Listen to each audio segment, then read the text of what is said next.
Думали, что он обычный сирота, но в итоге он спасает невероятно сильного вампира и становится его хозяином. Махиру потерял мать в раннем возрасте. Казалось, что бремя потери единственного родителя было слишком тяжелым для его детских плеч, но он слышал, как родственники шептались о том, кто теперь будет заботиться об этом сироте. Махиру чувствовал, что одиночество поглотит его после смерти матери. Но потом неожиданно его дядя предложил взять его к себе. Он положил руку на голову мальчика и сказал, что раз они родственники, он должен его принять. Сейчас Махиру учится в старшей школе и считает, что в жизни нужно делать все просто и логично. Как и его дядя, он не ждет, что кто-то придет и сделает что-то за него, а берет инициативу в свои руки и делает все сам. Однажды он находит на улице раненую кошку, приносит ее домой, выхаживает и решает оставить себе. Он называет сонного черного котенка Кира, не подозревая, что в нем есть что-то темное и зловещее. На следующий день, когда он возвращается домой, его друзья рассказывают ему слухи о том, что возле железнодорожной станции появились вампиры и что 10 человек уже были ими убиты. Махира не верит этим слухам и возвращается домой, но к своему удивлению видит, что телевизор включен. Он впустил нас и увидел странного парня Эмма с темными кругами под глазами, который удобно устроился в паниковал и спросил, кто он такой и как, черт возьми, он попал в его дом. Он попытался ударить незваного гостя метлой, но парень Эмма оказался слишком быстрым и легко увернулся. Но когда мой герой собирается напасть на него во второй раз, он случайно отодвигает занавеску и впускает солнечный свет. Как только солнечные лучи попадают на незнакомца, тот внезапно превращается в черного кота Кира. Махиру в недоумении от такого неожиданного поворота событий, и как только он задергивает занавеску, кот снова становится человеком. Он спрашивает, кто он такой, и парень отвечает, что он просто добрый вампир-затворник. Махиру в панике, когда понимает, что его друзья были правы, и пытается выгнать вампира на солнце. Махиру обвиняет его в нападении на людей у станции, но ленивый вампир Эмма отвечает, что он даже не знает, о чем речь. Махиру все еще пытается понять, что происходит, когда вампир просит его не называть его по имени, пока он в человеческом обличье. Махиру спрашивает, что будет, если он назовет его Куро, и вдруг на его запястьях и шее появляются синие круги. Еще один энергетический круг образуется на земле, и когда он рассеивается, круги сжимаются и исчезают. Куро подавлен, ему это уже надоело, но Махиру трясет его, чтобы тот объяснил, что произошло. Ленивый вампир говорит, что он принадлежит к особому типу вампиров, которые связаны со своим хозяином. Они могут пить кровь только у своего хозяина, и приказы хозяина для них закон. Куро объясняет, что то, что произошло сейчас, было временным контрактом, и он будет аннулирован, если Махиру не даст ему свою кровь в течение 24 часов.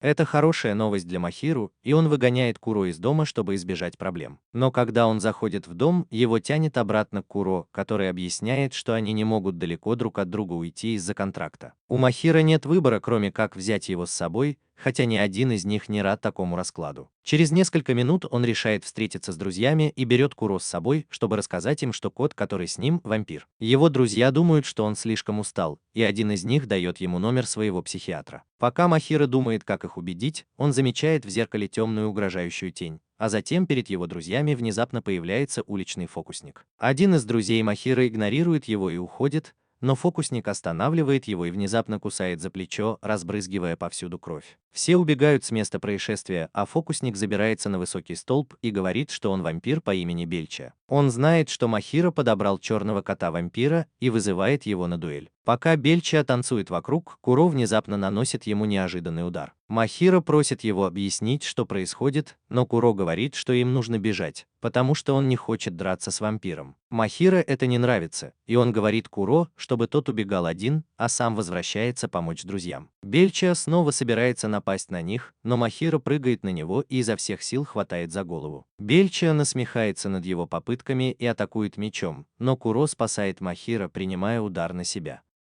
Он отбрасывает Махиру и вампира в сторону и вытаскивает меч из своей груди. Он говорит, что не пил кровь уже 100 лет, поэтому сейчас слишком слаб, чтобы победить Бельчию. Махиру внезапно засовывает руку в рот Куро и говорит ему, чтобы тот выпил его кровь. Куро слизывает кровь, капающую из его рта, и временный контракт между ними становится постоянным. На шее Куро появляется ошейник, соединенный цепью с запястьем Махиру. Вампир Эмма получает огромную силу и признает Махиру своим новым хозяином. Он становится его слугой-вампиром, или, проще говоря, сервампом. Махиру приказывает ему победить злого вампира, и Куро подчиняется. Он создает порыв ветра, взмахнув когтями, и направляет его в сторону Бельчии, а затем бросается на него и убивает одним точным ударом. Затем Куро поднимает раненого Бельчию и пытается выпить его кровь, но Махиру внезапно дергает за цепь и говорит, что этого достаточно. Бельчия проклинает их, а затем надевает шляпу и внезапно превращается в куклу. Махиру поднимает его и спрашивает, зачем он пытался убить Куро. Он отвечает, что это был приказ его хозяина в Цубаки, а Куро говорит, что даже не знает этого ублюдка. Бельчия говорит, что никто не знает Цубаки, поэтому он хочет убить всех, кто его не знает. Внезапно цепь, соединяющая Махиру и Куро, исчезает, и они оба падают на землю от усталости. Когда Махиру открывает глаза, он оказывается в своей комнате, а Куро мирно спит на своей маленькой кровати. Он сразу же бежит в школу, беспокоясь о своем раненом друге, но, к своему удивлению, обнаруживает, что с ним все в порядке. Кроме того, он утверждает, что полиция сказала ему, что он попал в автомобильную аварию, но он почти ничего не помнит. Ни пострадавший друг, ни свидетель не помнят, что видели Махиру на рынке или что-то связанное с уличным фокусником-вампиром. Махиру думает, что здесь что-то не так, и когда он возвращается домой, спрашивает Куро, знает ли он что-нибудь о Бельчии или его господине Цубаки. Внезапно начинается дождь, хотя на небе нет ни облачка, и Махиру оказывается в странном измерении. Внезапно появляется сумасшедший парень, одетый как Азен из Блич, и начинает смеяться над Махиру. В следующую секунду он незаметно открывает сумку Махиру и достает оттуда Бельчию. Бельчия называет парня Цубаки, и Махиру в панике понимает, что столкнулся с опасным врагом. Цубаки подходит к нему, хватает Куро и отбрасывает его в сторону, заставляя превратиться в человека. Цубаки зовет своего старшего брата, и когда Махира спрашивает Куро, правда ли это, Куро говорит, что никогда раньше не видел этого сумасшедшего парня. Цубаки снова смеется, называя его жестоким за то, что он его не знает. Затем он рассказывает, что есть 7 настоящих вампиров, которые могут заключать контракты с людьми и становиться их слугами. Все они братья и сестры, основанные на 7 смертных грехах, а Куро – червамп Лени, старший брат. Цубаки говорит, что есть еще один настоящий вампир, он сам, червамп Меланхолии, младший из 7 братьев, но его никто не принимает. Махиру все больше запутывается, но тут Цубаки превращается в черную лису и прыгает ему на плечо, чтобы подразнить Куро. Махиру останавливает его, чтобы спросить, не он ли вчера натравил Бельчию на них, и Цубаки подтверждает это, говоря, что ему нравится убивать людей и вампиров. Затем он внезапно пинает Куро, и из его рукава падают красные лепестки, принимая форму меча. Цубаки нападает на Куро с мечом, но тот блокирует удар своими темными когтями. Махиру просит Куро выпить его кровь, чтобы получить немного энергии, но тот отказывается, и Цубаки сбивает его с ног и наступает на него. Цубаки отшвыривает его в сторону, поднимает Махиру и говорит, что объявил войну всем вампирам, потому что это весело. Махиру понимает, что он психически болен и ему действительно нужен психиатр, потому что он не понимает, что ему говорят. Он вспоминает момент из прошлого, когда он еще не оправился от смерти матери, и хотя все были добры к нему, он не мог расслабиться. Тогда его дядя сказал ему назвать свои чувства и противостоять им, потому что это был единственный способ разрешить ситуацию. Теперь Махиру говорит то же самое Цубаки. Он обещает дать ему кровь и имя, сделать его своим слугой, а затем остановить его от войны с другими вампирами. Цубаки смеется над ним и говорит, что он умрет раньше, чем это случится. Он замахивается мечом на Махиру, и Куро бросается, чтобы спасти его жизнь. Цубаки не успевает нанести удар, как они исчезают, и он уходит, думая, что Махиру интересный парень. Тем временем Махиру узнает от Куры, что их только что спас еще один цер. Внезапно появляются двое близнецов и объявляют, что их хозяин хочет видеть Махиру и его слугу. Куро не хочет идти, поэтому превращается в кота, но тут появляется богатый парень, сидящий на троне, и говорит Махиру, что у него нет выбора, кроме как пойти с ним. Они садятся в его лимузин, и парень представляется как Мисона, повелитель сервампа похоти. Вскоре они приезжают к Мисона домой, и бабочка, сидящая у него на голове, оказывается сервампом. Мисона бьет сервампа по голове, прежде чем представить его как Сноу, а затем ведет гостей внутрь. Когда они заходят в закрытую комнату, они раскрывают свои истинные намерения. Сноу снова превращается в бабочку и высасывает кровь из Мисона, чтобы призвать косу смерти и высвободить всю свою силу. Отношение Мисона внезапно меняется. Мисона приказывает Сноу напасть на них. Они едва уворачиваются от его первой атаки, и Махиру спрашивает Мисона, какого черта он это делает. Богатый парень отказывается что-либо объяснять простолюдину, и это бесит Махиру. Он берет Куро на руки и уходит через парадную дверь, говоря Мисона, что не хочет разговаривать с такими заносчивыми богачами. Однако, выйдя из здания, Махира понимает, что заблудился. Вдруг он замечает сотни детей, которые показывают ему жуткие лестницы из окон, а за ним появляется Сноу и объясняет, что это его приспешники, которых он создал, чтобы выполнять его приказы. Сноу говорит, что в войне против вампиров Цубаки и его приспешники сначала уничтожают слабых приспешников. Вскоре появляется Мисона, запыхавшийся от того, что спустился по лестнице. Он говорит, что не хочет использовать миньонов как шахматные фигуры, которыми можно пожертвовать ради собственной безопасности, и поэтому хочет получить больше силы, чтобы защитить их. Он говорит Махиру, что если у него нет решимости стать хозяином слуги, то пусть лучше станет его подчиненным. Махиру наконец понимает, что от него требуется, и говорит Мисона, что поможет ему защитить его детей и детей Сноу, но не как слуга, а как друг. Мисона соглашается и спрашивает, собирается ли он сразиться с Куро-медведем. Он объясняет, что все мастера могут использовать оружие, созданное с помощью силы их цервамов, и решает научить Махиру, как им пользоваться. Вскоре после этого Махиру возвращается домой со своей лучшей подругой Сакуи. Когда они идут домой, Махиру чувствует позади себя какое-то тревожное присутствие, но обернувшись, ничего не видит. Сакуя дразнит его, говоря, что это вампир, а потом спрашивает, не видел ли он чего-нибудь странного в последнее время. Махиру не может рассказать ему, что Куро вампир, поэтому просит его сразу же позвонить, если с ним случится что-то странное. Сакуя думает, что он странный, и убегает домой. На следующий день Махиру приходит к Мисона, чтобы узнать, как получить оружие, которое защитит его друзей от любой угрозы. Куро говорит ему закрыть глаза, если он хочет получить оружие, и когда Махиру это делает, он оказывается в темном месте в сознании Куро. Он видит жуткого кота, который говорит, что он часть Куро и отвечает за силу своего хозяина. Кот ведет Махиру кучу подарков и просит его выбрать один, потому что он не сможет вернуть или обменять его потом. Махиру выбирает самую простую подарочную коробку, чтобы она соответствовала его философии. В следующую секунду она превращается в волшебную метлу, и он оказывается в гостиной Мисона. Метла кружит вокруг Махиру, а затем превращается в татуировку на его запястье, и он задается вопросом, сможет ли он с ней сражаться. Хина пытается призвать метлу, чтобы помочь ему в бою, но у нее ничего не получается. Сноу говорит ему, что нужно представить свою цель, тогда призвать метлу будет легче, и Махиру сразу же вспоминает о своих друзьях. Он думает о них как о своей семье и говорит Мисона, что однажды познакомит их с ним. Через несколько дней Махиру и его друзья начинают беспокоиться о Сакуё, который уже несколько дней не появляется в школе. Махиру решает зайти к нему после уроков и берет с собой несколько обедов в контейнерах. Он рассказывает Куро, что они с Сакуей дружат с начальной школы, а потом вдруг его память начинает подводить. Он забывает адрес Сакуи и думает, не заходил ли он к нему домой. Он быстро забывает все, что связано с Сакуи, но вдруг тот появляется прямо перед ним и пугает его. Махиру спрашивает, какого черта он прогуливает школу, а Куро подозрительно смотрит на него.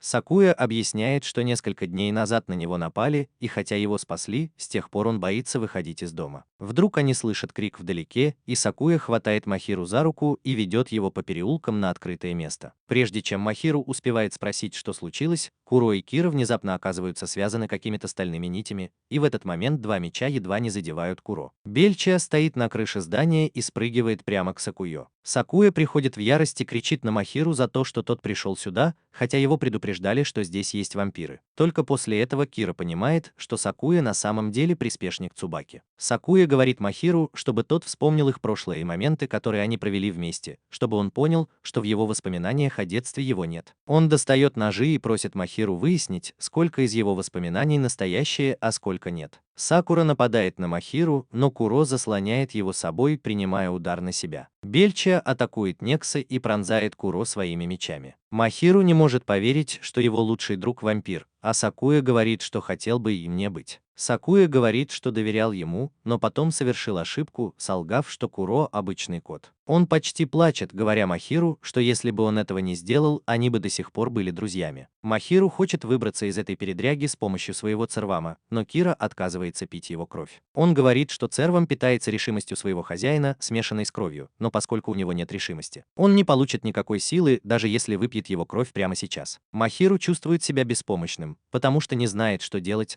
но внезапно связывающие его нити обрываются, и появляются Мисона и Сноу. Белча нападает на Сноу, а Масао решает сразиться с Сакуей, чтобы спасти Махиру, своего первого друга. Сакуя считает, что такой богатый и заносчивый парень, как он, ничего не может сделать, и приказывает Белча напасть на него первым. Но как только Белча оказывается между Мисоной и Сакуей, его особое оружие активируется. Белча полностью парализован и сидит на стуле для казни, а затем Сноу просто прорезает его насквозь, разрушая его разум. Мисона говорит Сакуя, что им жаль, что они должны сражаться. потому что Махиру хотел познакомить их. Отношение Сакуи внезапно меняется, и он начинает вести себя так, будто тоже хочет подружиться с Махиру и Мисона. Это заставляет Мисона потерять бдительность и разорвать связь со Сноу. В этот момент Белча, которого теперь контролирует Нити, нападает на Сноу и отрубает ему ногу. Тем временем Сакуя атакует Мизана своими ножами и наносит ему серьезные раны. Затем он приставляет нож к Махиру и говорит, что всегда хотел убить его и его друзей, даже когда они веселились, потому что таким его создали. Он бросает Махиру на землю и говорит, что теперь убьет всех его друзей,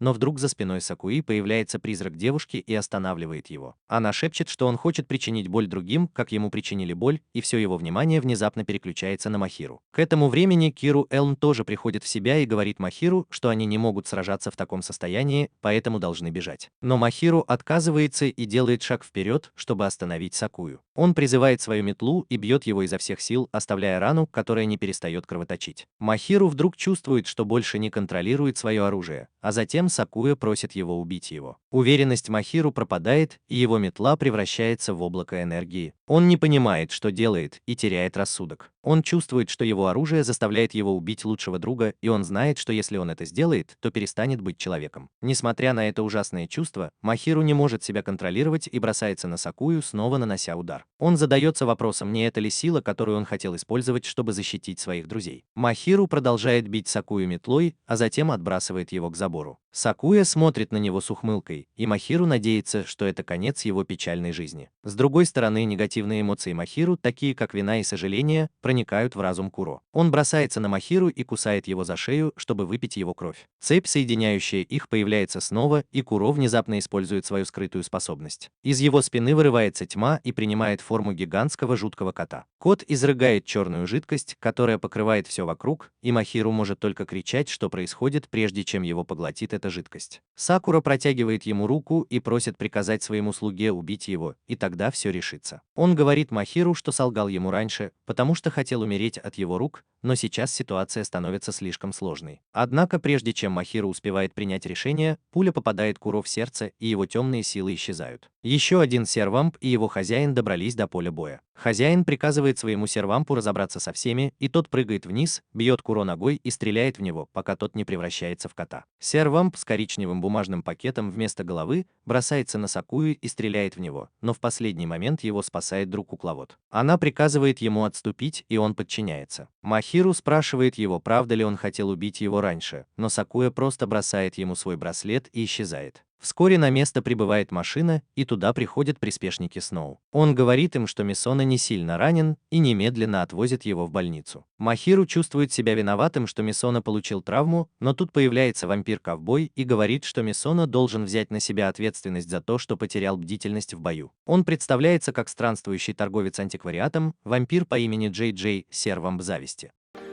Что он странный тип, который разговаривает с куклами и специально издевается над своим сервампом. Затем ковбой передает Куро Махиру, извиняясь за то, что так грубо с ним обращался. Он говорит, что было бы лучше, если бы он разобрался и с Сакуей тоже. Он говорит Махиру, что это хорошо, что он вовремя понял, что у него не хватит решимости кого-то убить. Он предлагает забрать Куро и вернуть его к нормальной жизни, потому что путь мастера сервампа не для таких слабых, как он. Он говорит Махиру, чтобы тот связался с ним, если захочет разорвать контракт с Куро, и уходит. На следующий день, когда Махиру вышел за продуктами, он увидел Цубаки в ресторане и сразу же сел рядом с ним. Он спросил, когда Сакуя стал его слугой, и Цубаки рассказал историю жизни Сакуи. Он родился в самой ужасной семье, которую только можно представить. Они заставили его сестру покончить с собой ради страховки, а юного Сакую заставили врать полиции, что она выпала из окна, играя с ним, иначе его ждала бы та же участь. Это был первый раз, когда он солгал, и потом он продолжал врать из-за своих родителей. 6 лет спустя его родители выбросили его из окна, как и его сестру. Но пока он ждал смерти, Цубаки спас его. Он объясняет, что слуги появляются, когда умирающий человек выпивает кровь слуги, а потом становится его слугой. Цубаки смеется над Махиру, который даже этого не знает, и уходит домой, прежде чем выпустить свою ужасающую ауру и сказать, что сегодня он не в настроении для насилия. Махиру застыл от страха и даже не смог попросить Цубаки вернуть ему Сакую. Он проклинает себя за то, что не понимал, через что проходит его друг,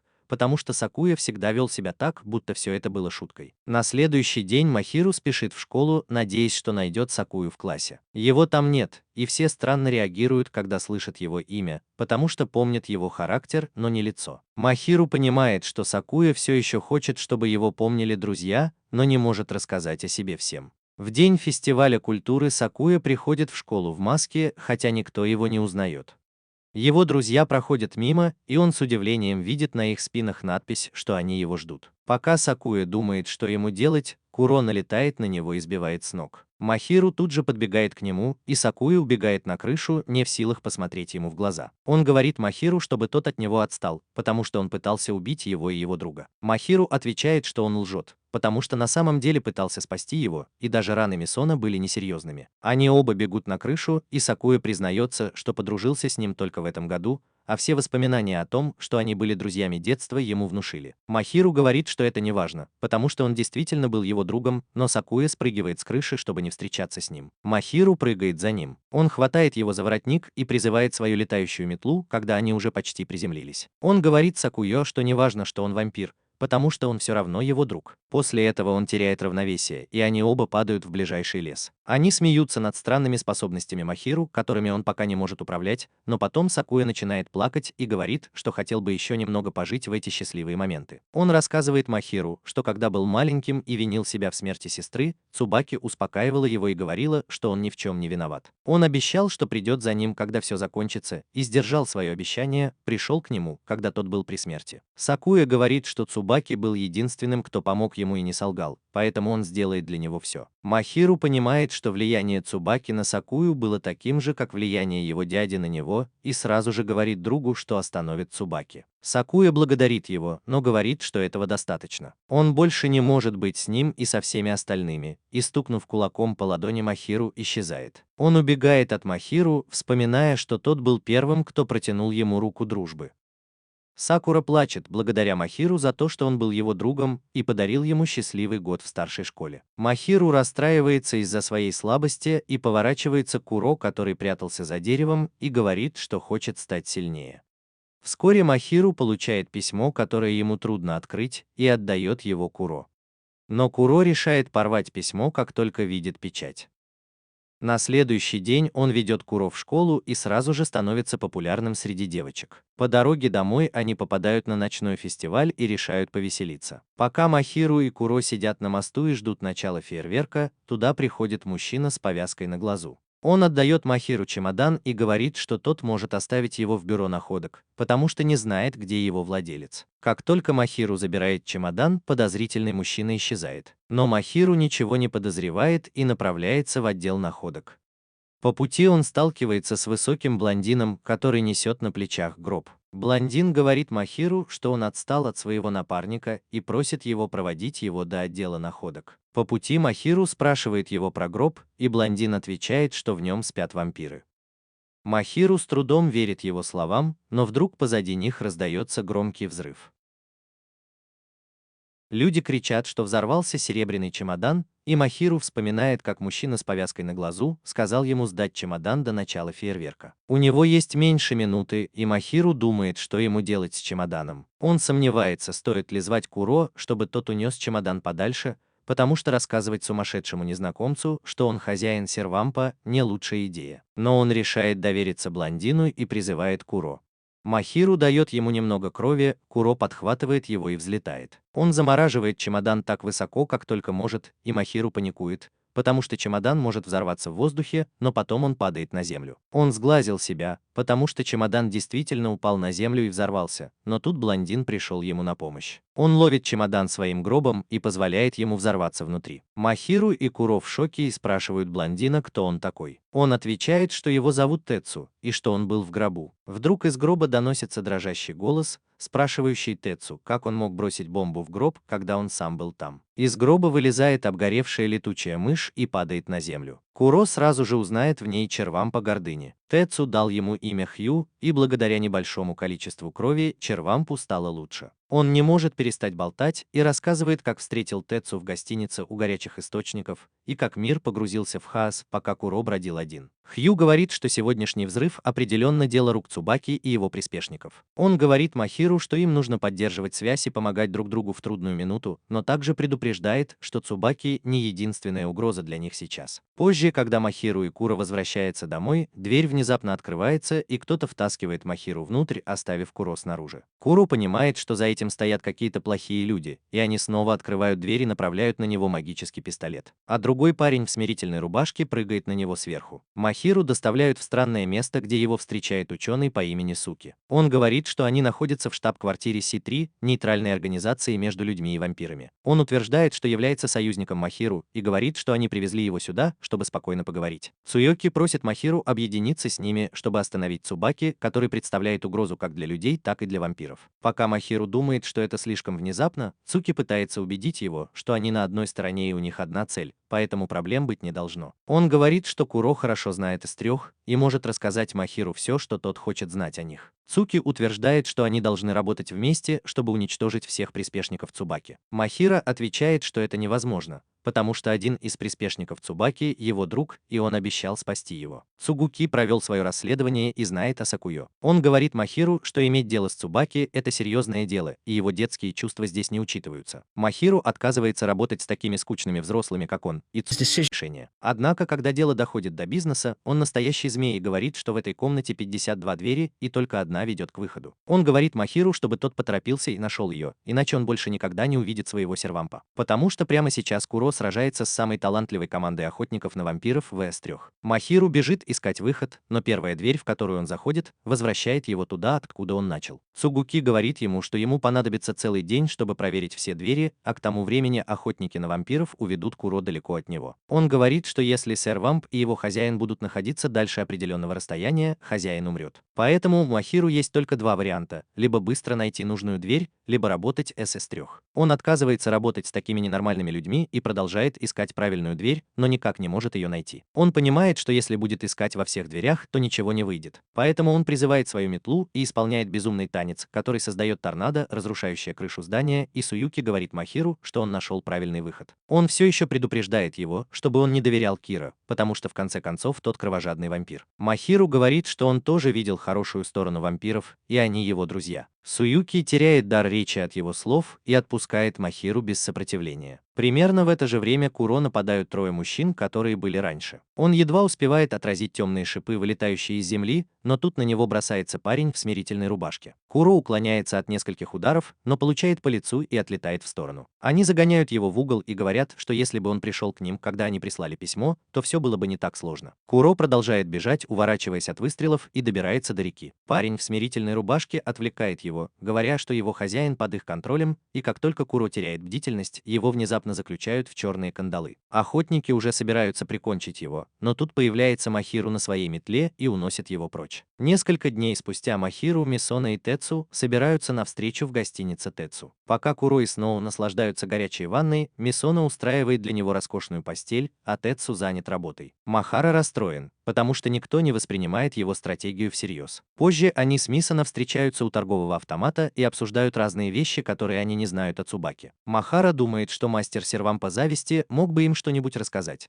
потому что он кажется довольно осведомленным. Мисона отвергает его идею, утверждая, что им не стоит доверять этому человеку и что они справятся сами. Позже Кью приносит свежую информацию о опасном человеке, который бродит по городу. Махару и Куро отправляются на его поиски и узнают от приспешника Ху, что их цель – мужчина в черной одежде с парой крыльев за спиной. Они сразу же замечают его, и несмотря на предупреждение Куро, что мужчина выглядит опасным, Махиру решает проследить за ним. Он видит, что мужчина несет в клетке ежа, и активист ПТК с Махиру просыпается, и он решает спасти бедное животное. Он бежит за крылатым мужчиной, и как только тот сворачивает за угол, видит, что мужчина ждет его. Он спрашивает, ангел он или демон, и Махиру не понимает, что он имеет в виду. Затем мужчина использует свою силу и внезапно вызывает волшебное пианино. Он начинает играть мелодию, от которой тело Куро тяжелеет, и он падает на колени. Мужчина заявляет, что он демон, и тут же бросается на него. Он пинком отбрасывает Куро в сторону, а затем пинает его все выше и выше. Махиру вызывает свою метлу и взлетает на крышу, где странный мужчина собирается растоптать Куро. Он прекращает нападать на Куро и позволяет ему выпить своей крови, чтобы тот восстановил силы. Махира спрашивает мужчину, почему он причиняет боль своему партнеру, а затем просит отпустить бедного ежа в клетке. Мужчина подчиняется, и как только он открывает клетку, еж превращается в другого слугу, который представляется как Ло, слуга алчности. Он очень активен и говорит, что мужчина рядом с ним, его хозяин по имени Лихт, который считает себя ангелом. Лихта раздражает его постоянное бормотание, и он прогоняет его, заявляя, что ненавидит его, потому что он тоже демон. Ло не может перестать восхищаться своим жестоким хозяином, который продолжает его избивать. Махира раздражен их странным поведением, но он рад, что нашел еще одного союзника в борьбе против Цубаки. Ло говорит ему, что он ошибается, и что они не его союзники. Более того, им даже не нужны союзники, потому что Куро, старший из вампиров, может закончить все в одно мгновение, если захочет. Он говорит, что не простил его за то, что он сделал, когда 7 вампиров собрались в последний раз. Кира и Ло смотрят друг на друга убийственным взглядом, и Махиру понимает, что между ними есть какая-то темная история. Он разнимает их, прежде чем представиться Ло и попросить его помочь им. Ло отказывается, бросает взгляд на Махиру и замечает, что хозяин его старшего брата довольно обычный, а затем убегает. Махиру возвращается к горячему источнику и с удивлением видит Лихта по телевизору в роли гениального пианиста из Европы. Он всем говорит, что он хозяин слуги вампира, который уже прикончил мальчишку. Он рассказывает, что закон убивает своего хозяина, когда тот ему надоедает, и что лучше с ним не связываться. Несмотря на его предупреждение, Махиру идет на концерт Лихта. Он прячется у выхода, ожидая, когда охрана отвлечется, чтобы пробраться внутрь.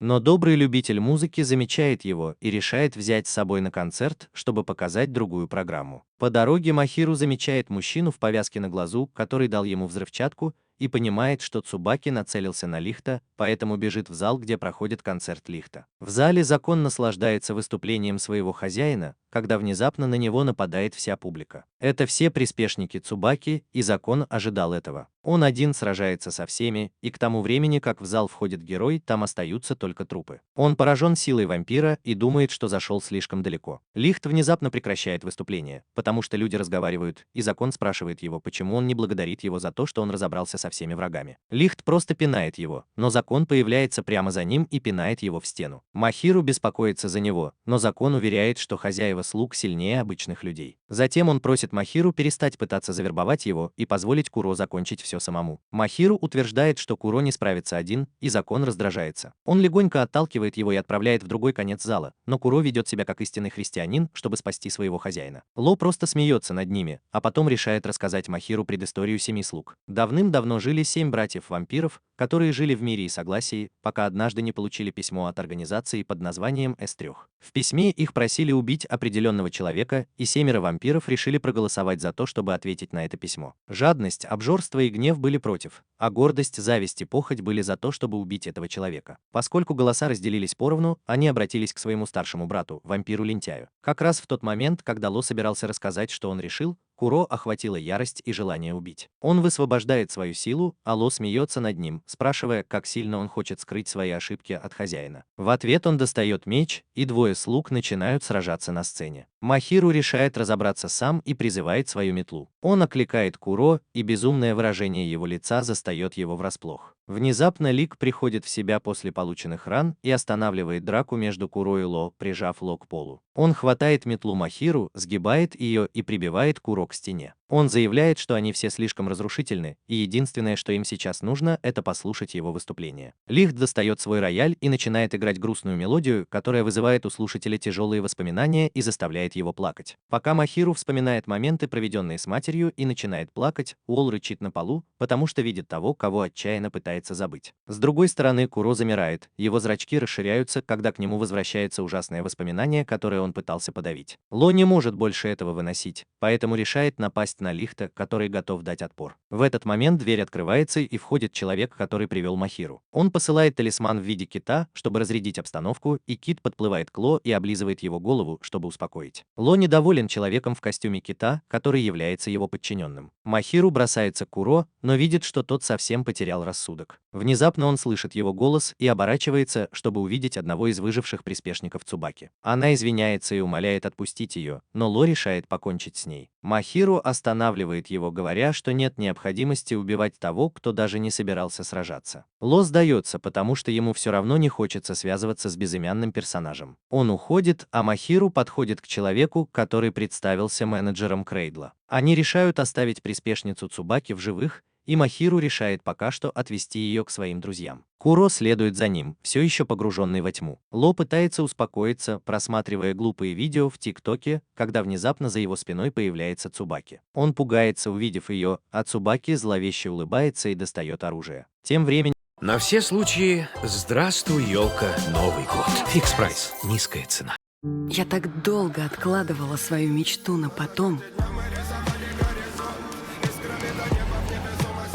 Он говорит, что это может привести к опасным последствиям, но по крайней мере ему удалось схватить одного из приспешников Цубаки. Мисона хочет допросить пленницу по имени Лайла, потому что не доверяет ей. Когда Махара пытается возразить, Мисона говорит, что девушка может притворяться слабой, но на самом деле она может быть сильной и опасной. Тэцу и Хью решают допросить ее, чтобы узнать, где находится база Цубаки, но Махиру останавливает их. Он считает, что если Цубаки узнает, что Лайла здесь, то придет сюда, чтобы спасти ее. Мисона с трудом в это верит, но Махиру думает, что когда он впервые встретил Цубаки, тот пришел спасти Белкию. Кроме того, он вспоминает, как Сакуя уважала Цубаки и думает, что тот придет. Махиру просит Куро рассказать, что он думает по этому поводу, но Куро просто уходит из гостиницы. Махиру следует за ним и спрашивает, что с ним не так. Куро оборачивается, и одного его взгляда достаточно, чтобы Махиру понял, что он не в себе. Он понимает, что с тех пор, как Лоу рассказал историю их прошлого, ленивый вампир не в себе. Он хочет расспросить его о том, что произошло с Цубаки, и о том, согласился ли он убить того, кого они просили. Но как только он начинает задавать вопрос, он чувствует, что Куро растворяется и превращается во что-то из его кошмаров. Махиру дрожит от страха, когда устрашающая фигура Куро смотрит на него. Он собирается с духом, чтобы попросить его вернуться с ним, и Куро подчиняется. Он превращается в кота и незаметно следует за Махиру до гостиницы. Позже Махиру садится поболтать с Лиласом, который хочет знать, почему Махиру так добр к нему, ведь он его враг. Махиру отвечает, что вообще не считает Цубаки своим врагом и думает, что ему просто нужно его остановить. Лилас считает Махиру наивным и говорит, что хотя Цубаки не хочет сражаться, ему стоит опасаться Хьюгена, который является правой рукой Цубаки и самым сильным и опасным из них. На следующий день Махиру просыпается рано и оглядывается по сторонам, чтобы найти Куро, который спит в темном углу. Внезапно ему звонит менеджер Лика и спрашивает, не видел ли он Ло. Он сообщает Махиру, что Ло не появлялся с прошлой ночи, и из-за этого Лихт слабеет с каждым мгновением. Лихт тоже ищет Ло, потому что только он может помочь ему восстановить силы, но тут прямо за ним появляется рыжеволосый мужчина средних лет. Лик понимает, что он опасен, и убегает, но недостаточно быстро, и получает удар по голове. Рыжеволосый мужчина – это Хаген, правая рука Цубаки, и он заявляет, что его босс недоволен тем, что Ло сделал с его дорогими приспешниками прошлой ночью. Он говорит, что чтобы все исправить, ему придется устроить Лику ад. Лик пытается сопротивляться, но получает серьезные травмы от Хагена, который продолжает дурачиться во время боя и даже предлагает своему противнику сразиться. Когда Лик пытается напасть на него, пока он отвлечен, Хаген легко уклоняется и наносит ему еще одну рану. Хаген щелкает пальцами, и рана начинает гореть красным пламенем, которым он поджигает свою сигарету. Затем он говорит Лику, что его цервамп сейчас лежит под сандалиями Цубаки, полностью побежденный. Лик отвечает, что ему плевать на бога в ежике, но он не проиграет какому-то рыжему. Хаген отвечает, что ему жаль убивать такого талантливого пианиста, как он, и снова выпускает красное пламя, создавая огромный огненный смерч. Он достаточно большой, чтобы Махару заметил его издалека, и он хочет немедленно пойти посмотреть на бой. Он говорит Куро приготовиться к бою, но просит его сначала позвать подкрепление. Махару говорит ему, что сейчас не время лениться, и несмотря на его колебания, Куро ничего не остается, кроме как подчиниться своему хозяину. Они прибывают вовремя, когда Хаген уже почти прикончил Лихта. Махару говорит Рыжему, чтобы тот отошел от его друга. Но как только он узнает, что Рыжий – это тот самый страшный парень по имени Хаген, он решает сразиться с ним напрямую. Он призывает Куро сражаться, но тут же Куро поглощает тьма, и он теряет связь с Махару. Он начинает превращаться в черную жидкость, и вскоре вся тьма собирается в черный хрустальный шар. Махару не понимает, что происходит, и, подняв хрустальный шар дрожащими руками, спрашивает себя, не Куро ли это. Хагену тоже любопытно, и он подходит к Махару, который решает призвать свою метлу, чтобы защититься. К его удивлению, Бруно тоже входит в черный хрустальный шар, оставляя Хагена беззащитным. Но Лик встает между ними, говоря, что их битва еще не окончена. Он использует силу своих волшебных ботинок, чтобы создать вокруг Хагена круг из клавиш пианино и заходит в него, чтобы одолеть его своей музыкой. Хаген впечатлен его способностями и тоже решает действовать серьезно. Он атакует Лика красным пламенем, а тот отвечает, посылая в него клавиши пианино. Пока они сражаются друг с другом под музыку и пламя, Махиру может только ошеломленно наблюдать за ними. Он чувствует себя бесполезным клоуном, который пришел на помощь, но вместо этого стал обузой для Лихта. Лихт продолжает разговаривать с ним в перерывах между боями и говорит Махиру, что он должен отбросить сомнения и делать то, что хочет. Вскоре бой заканчивается, и Лик проигрывает. Хаген поднимает его и решает взять живым, чтобы отдать Цубаки, но тут Махиру подбегает к нему и просит отпустить его друга. Хаген внезапно появляется рядом с ним и щелкает его по лбу, отчего тот теряет сознание и остается на месте. Только после того, как Хаген уходит, на место происшествия прибывают Мисона и Тецу. Они потрясены, узнав, что Куро превратился в черный шар,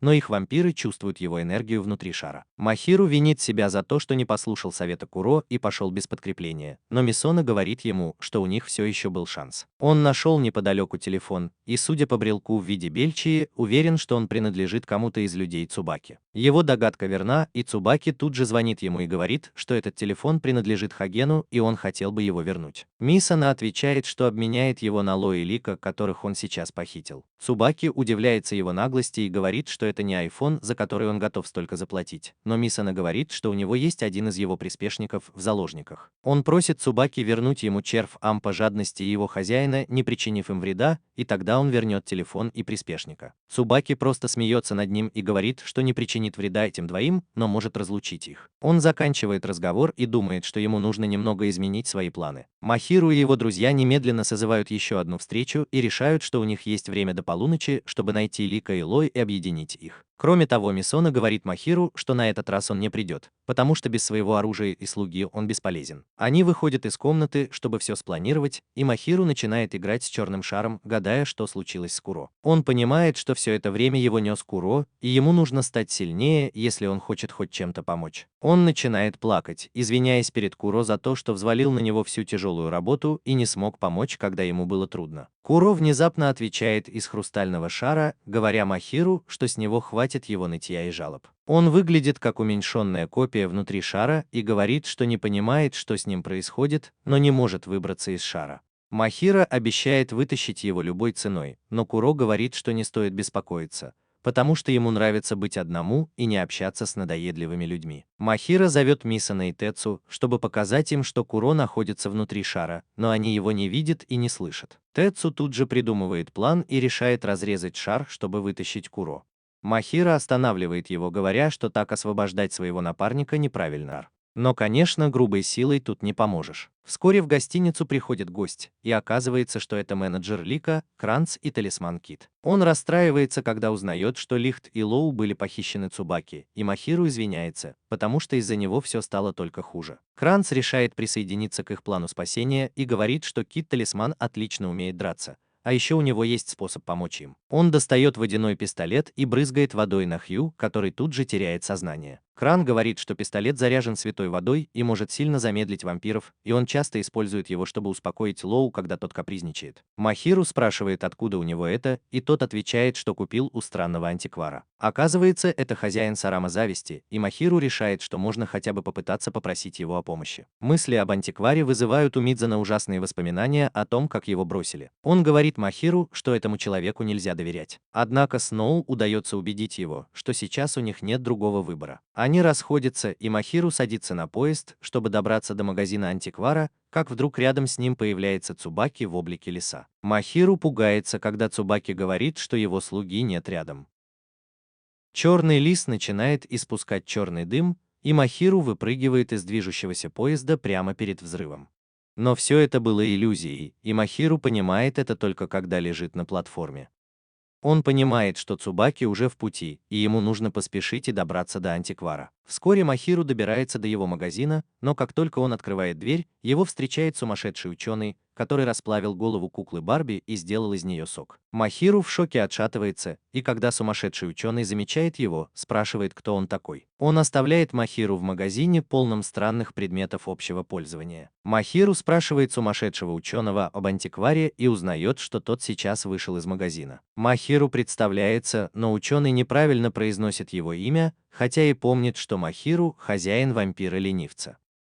Он усаживает Махиру на стул, наливает ему стакан холодного чая, а затем пишет его имя у него на лбу, чтобы тот больше не забыл. Затем сумасшедший представляется как Йохан, исследователь, специализирующийся на вампирах. Внезапно появляется антиквар и бьет Йохана кулаком в живот за то, что тот расплавил голову его любимой куклы. Затем он поворачивается к Махиру и приглашает его в свой магазин. Он представляется как Мику и благодарит Махиру за заботу о его младшем брате Масао. Махиру потрясен, узнав, что Мисона на самом деле брат Мику, но теперь он понимает его реакцию. Прежде чем Махиру успевает спросить Мику, что происходит, Йохан хватает его и просит представить его вампиру-ленивцу. Махиру показывает, что Куро превратился в шар, и Йохан находит это очень интересным. Махиру подходит к зеркалу, которое на самом деле является потайной дверью, ведущей в секретную лабораторию безумного ученого, где Махиру становится его новым подопытным. Он собирает данные о его росте, весе и состоянии здоровья, но Махиру просит его исследовать Куро, а не его самого. Мику спрашивает, что он собирается делать, когда Куро вернется в нормальное состояние. Он хочет знать, сможет ли Махиру на этот раз правильно убить Цубаки. Махиру спрашивает, почему они используют слово «убить», а не «разорвать», когда речь идет о вампирах,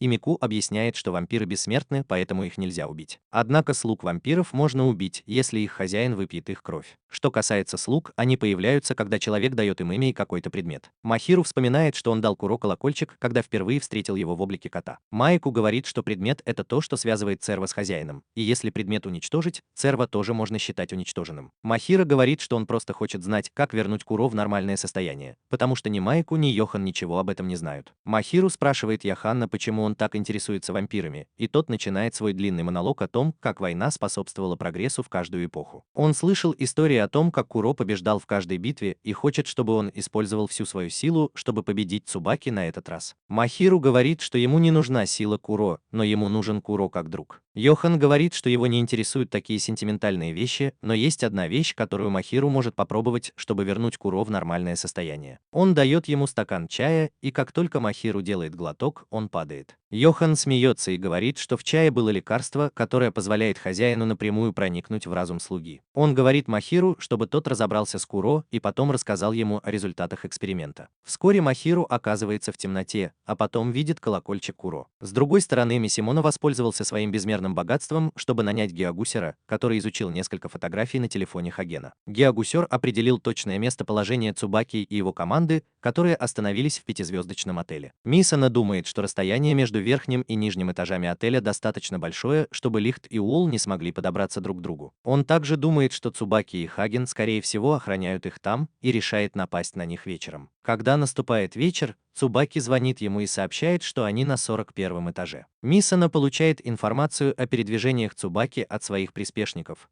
а Мисона и Тецу маскируются и готовятся проникнуть в отель. Кранц притворяется богатым туристом и подходит к администратору, чтобы узнать, что Цубаки, скорее всего, на 41-м этаже. Он дает Мисона ключ-карту от номера на этом этаже. Мисона связывается с Тецу и говорит ему, что пора выдвигаться, пока он поднимается на лифте. Но тут неожиданно появляется Сакуя. Мисона нервничает, что его раскроют, несмотря на маскировку, и он прав. Сакуя узнает его и говорит Мисона, что он нажал кнопку 41-го этажа, но указывает, что она находится в самом низу списка. Мисона паникует, когда понимает, что это правда, и тогда Сакуя нажимает кнопку аварийной остановки, и лифт останавливается. Лифт начинает падать, и Мисона сбрасывает маску, потому что понимает, что теперь в этом нет смысла. Он думает, что Лихта и Уолла уже увезли отсюда, но потом понимает, что это не так, потому что Сакуя не стал бы их останавливать. Мисона говорит Тецу, чтобы тот поднимался по лестнице, а сам остается с Сакуей. Лифт падает на нижний этаж, и Мисона оказывается в подвале. Пятым. Он вспоминает совещание, на котором они предположили, что Хаген, скорее всего, охраняет одного из заложников, а Цубаки другого. Мисона хочет победить их всех, хотя Сноу не очень хорош в бою. Но когда двери лифта открываются, он видит, что в подвале никого нет.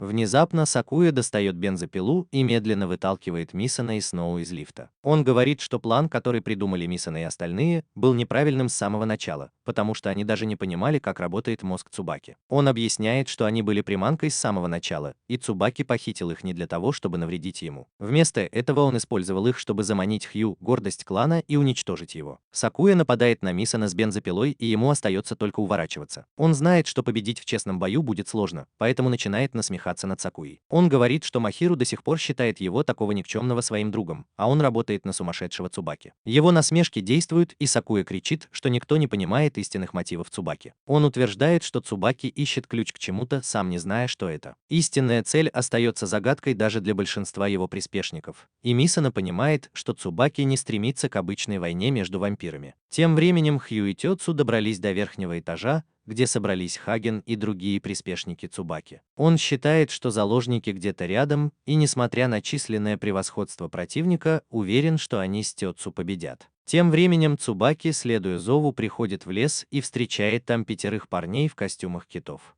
Синий кит, талисман команды, ругает Цубаки и требует, чтобы тот вернулся и подчинился им, иначе ему надерут задницу. Цубаки насмехается над ворчливым голосом, который совсем не подходит милому талисману, и показывает ключи, которые ведут в комнату их слуги и хозяина. Затем он спрашивает, где его миньон, и Синий кит отвечает, что она среди этих парней в костюмах. Он ведет Цубаки, чтобы тот украл его ключи, но тот просто уворачивается от него, не нападая, и прыгает на дерево, потому что необдуманная атака может случайно ранить его миньона. Внезапно другой кит вырывает с корнем дерево, на котором стоит Цубаки, и пытается ударить его, когда тот отпрыгивает. Другие киты тоже нападают на него, но Цубаки скользкий сукин сын и легко уклоняется от всех их атак. Он говорит, что раз есть шанс, что его миньон здесь, он не может уйти отсюда. Он пытается пощупать синего кита, но костюм слишком плотный, чтобы понять, есть ли внутри 2 человека. Цубаки смеется, говоря, что забавно играть в прятки с китами в лесу, а затем использует свою силу, чтобы снова пошел дождь, и зловеще ухмыляется китам. С другой стороны, Махиру оказывается в сознании Куро, которая выглядит как десерт с красным песком. Он видит жуткую кошку, которая дала ему оружие, и спрашивает, где Куро. Страшный кот говорит ему, что Куро не хочет его видеть, но Махиру ему не верит. Он сосредотачивается, слышит звон колокольчика и идет на звук, кружа по комнате. Вскоре он падает лицом вниз и понимает, что звук колокольчика доносится из-под песка. Махиру решает проявить смекалку и прорезает песок, чтобы найти подводную лестницу. Он ныряет в воду и выныривает с другой стороны. Он спускается по лестнице и вскоре оказывается в комнате. Как только дверь открывается, Махиру переносится в воспоминания Куро. Это воспоминание о собрании, на котором 7 вампиров обсуждали, стоит ли им браться за задание на убийство, которое дал им к 3.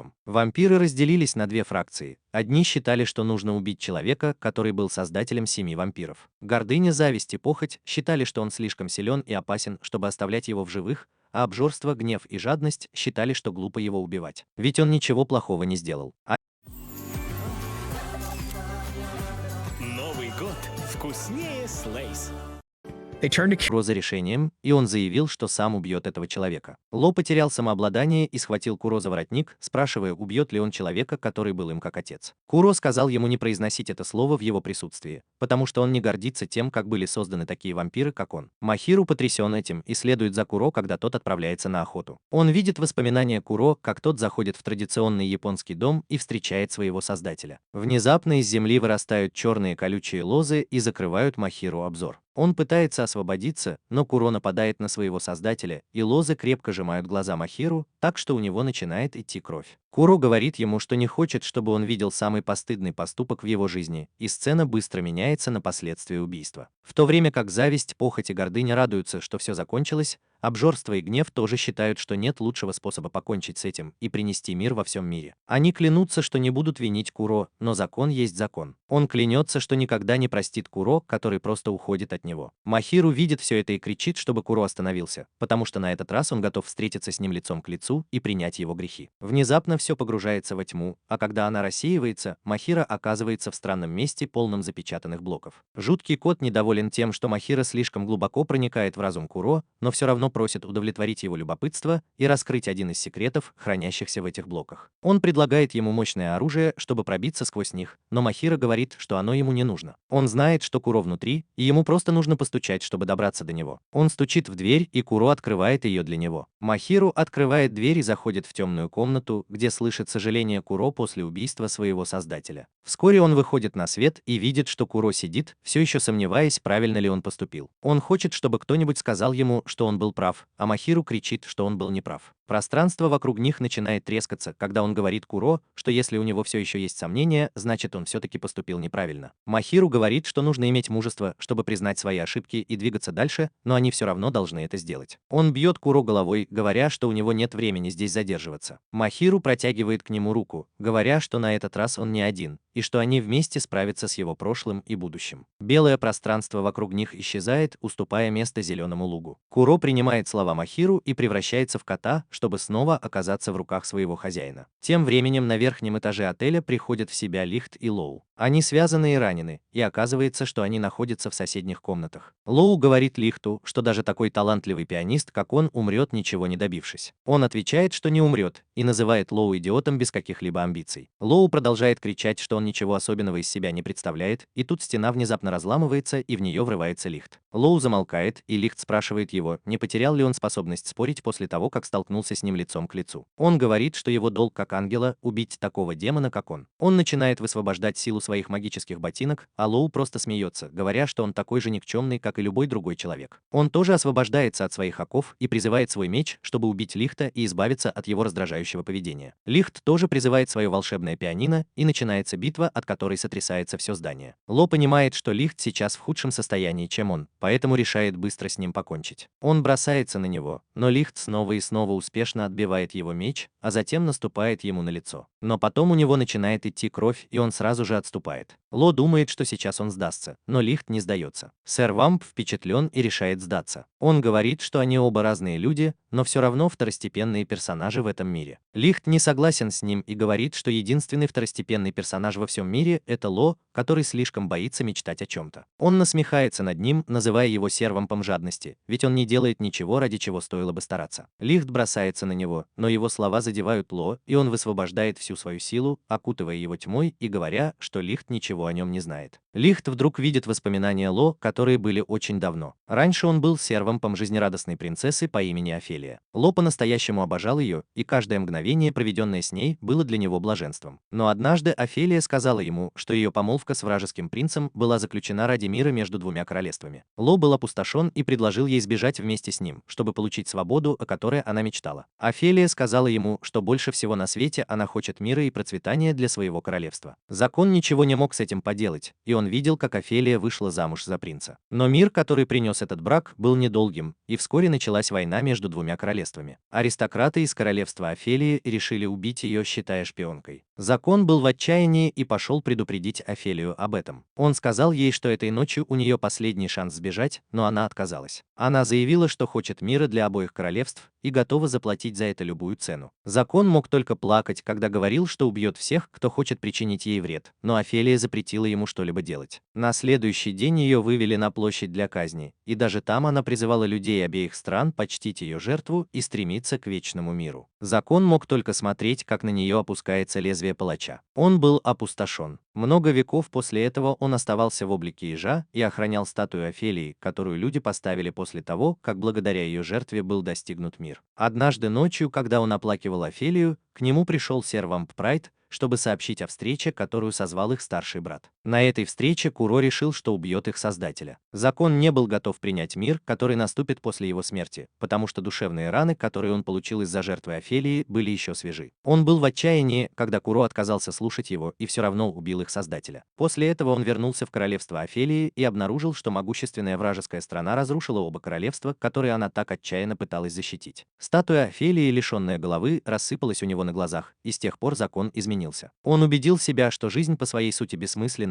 и танцевал под дождем, держа в руках обломок статуи Офелии, что стало началом его злодейской фазы. Фильм воспоминаний заканчивается, и Лихт не впечатлен тем, что хотел показать ему его слуга-вампир. Закон стоит рядом с ним, приняв облик желтого оборотня, и хлопает в ладоши и плачет, когда видит фильм, снятый по его собственным воспоминаниям. Затем Лихт поднимается на сцену, чтобы устроить по-настоящему незабываемое представление. Он откидывает занавес, чтобы показать пианино, и начинает играть, а Закон говорит, что ему это не нравится, потому что это грустная песня. Лик отвечает, что грустна не песня, а он сам. Закон плачет в своей бесформенной форме и, наконец, понимает, что это сила воображения, и он воспринимает вещи так, как ему хочется. Он понимает, что не может отказаться от желания защитить Офелию до самого конца, и это его печалит и пугает. Закон проклинает себя за то, что послушался Офелию, и спрашивает, почему он не смог придумать способ, чтобы они с Офелией получили то, чего хотели. Наконец он понимает, что у него все еще есть цели, которых он хочет достичь любой ценой. Он хочет, чтобы Лик пережил это испытание, хочет встретиться с Куро лицом к лицу и спросить, почему он убил их создателя. Он вспоминает Офелию, затем протягивает к ней руку, разрушая иллюзию, освобождая себя и Лихта, которые теперь действуют сообща. Они прорываются через комнату, но Хаген приходит, чтобы их остановить. Лихт говорит Лоу, чтобы тот не мешал, потому что он хочет сам разобраться с рыжеволосой. Лоу говорит, что в таком состоянии это невозможно. Они начинают драться, и у Лоу наконец заканчивается терпение. Поэтому он решает напасть на Хагена сзади. Но Хаген уклоняется от его атаки и бьет его по лицу, прежде чем поджечь. После того, как они тушат огонь, Лихт и Лоу снова нападают на своего врага.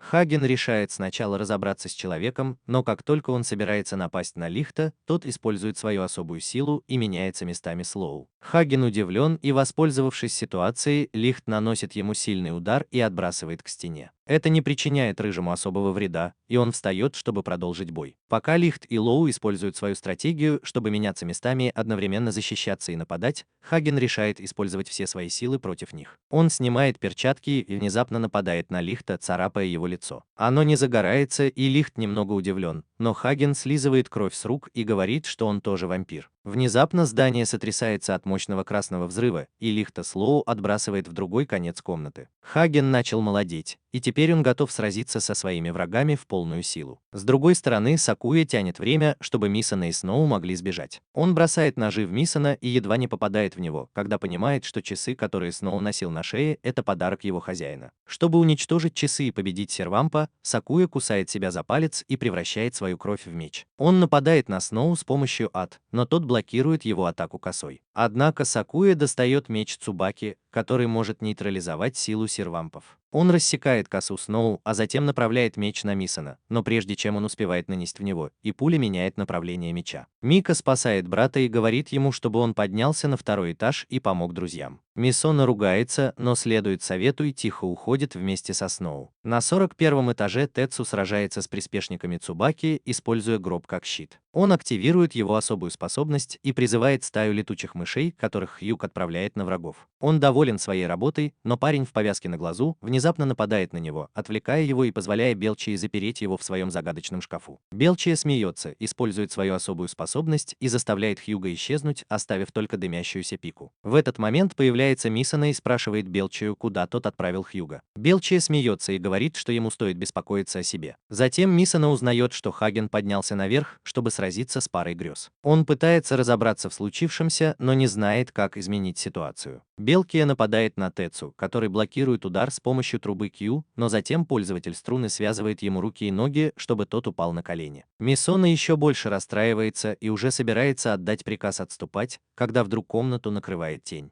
Все выглядывают в окно и видят, как туда заходит Махиру верхом на гигантском черном льве. Он заходит в комнату, и гигантский черный лев превращается в Куро, который все это время скрывал свою истинную форму, потому что ему было лень. Друзья Махиру прячутся за ним и рассказывают о ситуации. Он говорит им, что больше ни о чем беспокоиться, и призывает свою метлу. Он использует свою силу, чтобы превратить метлу в копье и бросается вперед. Пользователь струны атакует его первый с помощью своих марионеток, но Махиру двигается быстрее, чем она успевает среагировать, и бьет ее по затылку, мгновенно вырубая. Белки и парень в повязке на глазу начинают совместную атаку, и Кура решает остановить их. Он призывает крылья из черной энергии и создает из них острые шипы. Махиру прыгает прямо за ним и бьет по шипам метлой, пронзая врагов. Наверху Хаген уже победил Лоу и Лика и решает спуститься вниз, чтобы сразиться с Махиро. Лоу все еще не может поверить в это, потому что он видел истинную форму Куро раньше и задается вопросом, не Махиру ли помог ему вернуть уверенность. Он не хочет отставать, поэтому нападает на Хагена, который просто бьет его ногой в живот и наступает на него. Он говорит Лоу, чтобы тот лизал ему ботинки, и тогда он, может быть, подумает о том, чтобы оставить его в живых. Лихт тут же приказывает Лоу не отступать и говорит Хагену, чтобы тот лизал ему ботинки. Но тут же отступает, понимая, что это слишком мерзко, но Хаген только смеется над ним. Он говорит, что устал убивать бездумно. Но раз уж Тацуки этого хочет, он это сделает. Лик рисует на руке 3 соединенных прямоугольника и говорит, чтобы он перестал прикрываться другими людьми в оправдание своих поступков. Он нажимает на прямоугольник, и Хаген вдруг чувствует, как все его тело вибрирует в такт музыки. Он понимает, что Лик использовал его кровь, чтобы превратить его тело в инструмент, и выпускает красное пламя, которое охватывает всю комнату. Лик быстро призывает свое волшебное пианино и просит Лоу помочь ему. Серво понимает, что должен сделать что-то грандиозное, чтобы соответствовать своему амбициозному и крутому хозяину, поэтому он гасит пламя Хагена и вводит его в транс. Он переносит Хагена в театр в своем сознании, где вызывает его на дуэль 1 на 1. Хаген бросается на него и уклоняется от первой атаки мечом, но вдруг меч превращается в 1000 шипов, которые пронзают его повсюду. Лоу напоминает ему, что он в конце концов ежик, и когда Хаген падает на землю, они возвращаются в реальный мир. Лоу и Лихт падают на землю совершенно обессиленные. Вскоре Махиру и остальные приходят в комнату, чтобы спасти их, но Лихт встает и уверенно говорит, что такому ангелу, как он, не нужна помощь. Он тут же падает, и Махиру поддерживает его, когда он уводит его вниз. Он думает, что их группе удалось выполнить миссию по спасению Лихта и Ло, и что теперь он пропал. Затем Махира спрашивает, где Сирень, и Тецу открывает гроб, показывая, что она была спрятана внутри. Они обманом заставили Цубаки поверить, что она была среди талисманов китов. Махира просит Куро разобраться с его братом, и он подходит к Ло, чтобы поблагодарить его. Куро говорит, что Ло был единственным, кто никогда его не прощал, и поэтому он смог признать свои ошибки. Ло смущается и чувствует облегчение, услышав это, и благодарит Махиру за то, что она помогла ему. Все начинают хорошо ладить, и тут Сирень выхватывает у Ло именную табличку, которую ему дал Лик. Она говорит, что Ло не заслуживает быть счастливым, потому что он убил всех ее друзей, и она отомстит за них, сломав его. Махира вспоминает, что Мику говорила ему, что если уничтожить предмет, который дал им хозяин, то они сломаются. Он просит Лилека не делать поспешных действий, но она говорит, что несмотря на его доброту, она все еще верна своим мертвым друзьям и уничтожит ожерелье, чтобы отомстить за них. Внезапно позади нее появляется Цубаки. Он рад, что Сирень в безопасности, и просит ее отдать ему ожерелье. Он очень удивлен, узнав, что Ло и его хозяин победили Хагена, и даже Куро вернулся в свой первоначальный облик, но это именно то, чего он хотел. Цубаки бросает именную табличку и подходит к окну. Лейк хочет сразиться с ним, но Ло не дает ему этого сделать, потому что раньше он не мог победить Цубаки, а сейчас они оба уже на пределе. Он просит Куро победить вместо него, и тот соглашается. Тецу вдруг спрашивает, что случилось с Хью, и Цубаки показывает ему точно такую же загадочную шкатулку, как та, с помощью которой Белчия заставил его исчезнуть. Он рассказывает, что Белчия отправил Кью к нему, и он прикончил его в лесу. Махиру спрашивает, чего он хочет добиться, и Цубаки отвечает, что хочет впечатлить своего учителя, убрав за собой беспорядок. Он идет к Махиру, и с его рукава падают красные лепестки. Затем они принимают форму руки. Цубаки говорит, что он единственный в мире, кто может убить Сербама. Он разбрасывает лепестки и призывает свой меч, а затем подбрасывает в воздух именную табличку Ло. Он разрезает ее и Ло одним движением, и они взрываются, выпуская облако пара под высоким давлением. Цубаки призывает еще один меч, но Куро выбивает его из рук и хватает. Они сражаются, и Цубаки просит Куро отойти и дать ему прикончить Ло. Куро говорит, что наконец-то признал в нем вампира и своего младшего брата, потому что никто, кроме их создателя, не мог породить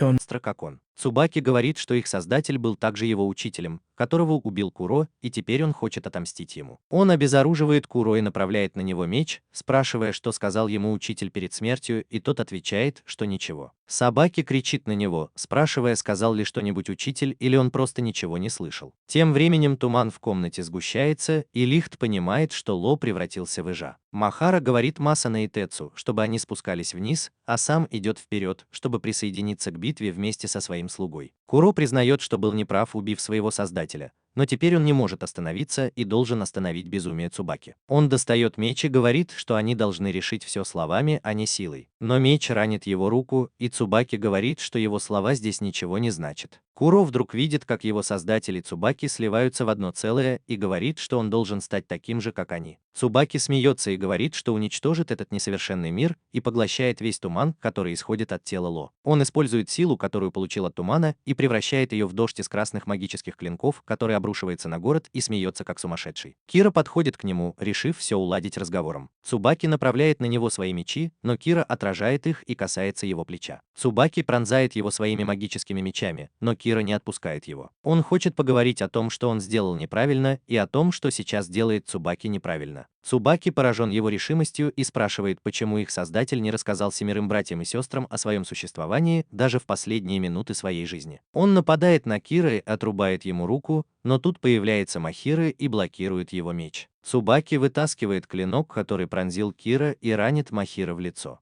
Кира в ярости, и когда Цубаки снова пытается напасть на его хозяина, он превращается в гигантского черного льва и разрушает здание. Цубаки продолжает атаковать Куро своими красными клинками, но тот просто отражает их. Затем Куро наступает на него, и Цубаки, смеясь, спрашивает, убивал ли он также их создателя. Он начинает злиться. Махиру говорит ему, что он не должен убивать Цубаки любой ценой, и видит в этом шанс. Он контролирует свой меч и направляет его на Махиру. Но внезапно перед ним появляется Сакуи и принимает удар на себя, чтобы защитить друга. Он говорит Махиру, что не мог выбрать сторону до конца, и Цубаки смеется над ним. На этот раз Куро точно хочет его убить, но Махиру снова останавливает его. Он встает между Куро и Цубаки, и вдруг тело Цубаки начинает резонировать с ним. В его сердце открывается брешь, и в ответ на это метла Махиру превращается в ключ. Он вонзает ключ в сердце Цубаки, потому что это самый простой и логичный выход, и открывает дверь в какие-то запретные воспоминания. Махиру видит историю жизни Цубаки, начиная со смерти его родителей и заканчивая его перерождением в вампира, и его сомнения в том, что старшие братья и сестры примут его. Он уважал и обожал своего создателя и был опустошен, когда Куро убил его. В тот день он сошел с ума, спас всех, кого мог, от смерти, и превратил их в своих приспешников. Теперь Махиру понимает причину его действий, но Цубаки замечает его в своих воспоминаниях и нападает. Они выходят из воспоминаний именно в этот момент. Макуро останавливает атаку Цубаки, не давая ему добраться до Махиру. Макуро кормит Куро своей кровью, придавая ему сил, и они бросаются на Цубаки, отражая его красные клинки. А потом, вместо того, чтобы напасть на Цубаки, Махиру просто обнимает его. Цубаки не может этого понять и теряет желание сражаться, а его красные клинки исчезают. Через несколько мгновений Махиру присоединяется к своим друзьям в эвакуационном центре, а Цубаки исцеляет раненого Сакую, используя свою силу на крыше соседнего здания. Он просит Сакую выполнить его последнюю просьбу, сказать всем приспешникам, чтобы они забыли о нем и жили своей жизнью. Он улыбается и говорит, что у него есть личные дела, которыми нужно заняться. Вскоре все возвращаются к обычной жизни.